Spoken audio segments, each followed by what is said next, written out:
Meditation. That mysterious, mystical thing that everybody seems to be talking about these days. But it's kind of like kale. You know it's meant to be good for you, but you're not really sure what to do with it. So what really is meditation? Especially according to traditional yoga. First things first, meditation is not making your mind empty. For starters, you'd be out of luck because your brain loves to think. It's like a toddler bashing on the drums. So meditation and yoga isn't about silencing your thoughts. It's about observing them without letting them run the show. Understanding this is super important because it can help you to release any feelings of failure or that you're not quite meditating right.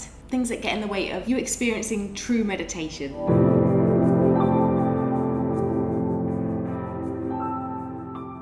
Here's another thing to keep in mind. Meditation isn't a one-size-fits-all situation. You've probably heard of mindfulness techniques like body scans, guided meditations, visualizations. Mindfulness tends to focus on the present moment. Things like noticing the breath, noticing your thoughts, and they're very rooted in relaxation techniques, finding relief from stress. These are really useful practices, but they're not meditation in the yogic sense. Yogic meditation isn't really focused on reducing stress, although that is a nice byproduct of meditation. Yogic meditation is more of a spiritual workout. It's more about connecting with the highest awareness within yourself, ultimately uniting with your infinite soul, experiencing a true state of bliss, basically enlightenment. So in traditional yoga, we use specific techniques to focus on very specific objects in a very specific way in order to reach that state of enlightenment. That object could be something like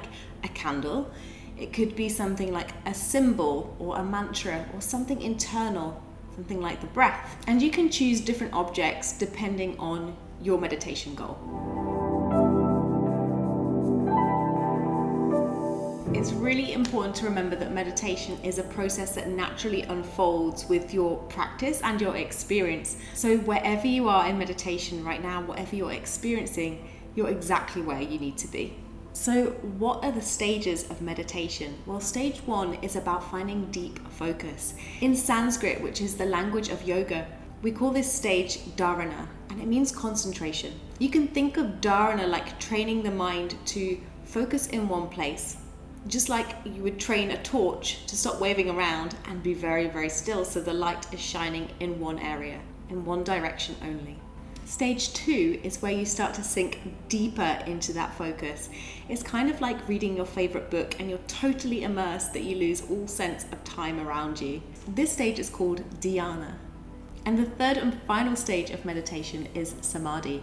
This is the goal of meditation. In fact, it's the goal of yoga. This is what we're aiming towards in a yoga practice. And Samadhi is ultimate union with the object that you're focusing on. It's an ultimate state of bliss. That's where you lose all sense of time and space. It's almost as if the book that you're reading dissolves and you just become the story itself.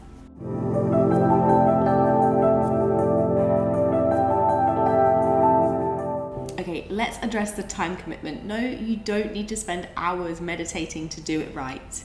In yoga, even a few minutes of meditation can be truly transformative. So it's about quality, not quantity. At its core, meditation is really a process of slowing down, of turning inwards, connecting with yourself. It's less about doing and more about being. It's the practice of getting really cozy with yourself, with your own mind, and realizing that there's a lot more to you than your to-do list or the car you own or the clothes that you have. And what's more, you don't have to be good at meditation. Spoiler alert, there is no such thing. And every time you meditate, you'll have a completely different experience. The point is to show up, breathe, and let the process do its thing. So whether you're aiming for enlightenment, stress relief, or just 5 minutes of peace before the cat sits on your face and the kids start to scream, meditation is for you. Give it a go. Let me know how you get on in the comments below.